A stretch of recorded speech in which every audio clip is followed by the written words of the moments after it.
मादापुर के knowledge city की एक आईटी कंपनी में आग भड़क उठी। रियासत तेलंगाना के दारुल हुकूमत शहर हैदराबाद के हटक सिटी के इलाके के करीब मादापुर में वाक़े एक आईटी कंपनी में हफ्ते की सुबह आग भड़क उठी।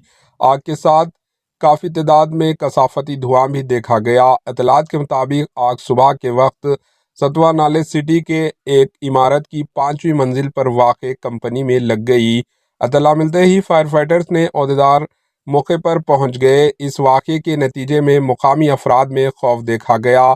इस वाक़े में किसी जानी नुकसान या फिर किसी की मौत की कोई इत्तला नहीं मिली। मुकामी पुलिस मौके पर पहुंच गई और फायर फाइटर्स के आमला की मदद कर रही है। आग लगने की वजह मालूम ना हो सकी।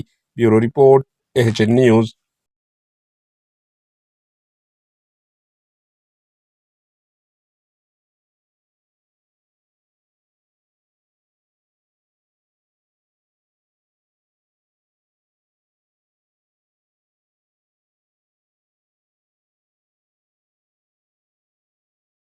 हमारे एचएन न्यूज़ को सब्सक्राइब करिए ताकि आपको नोटिफिकेशंस आते रहे वक्त पर।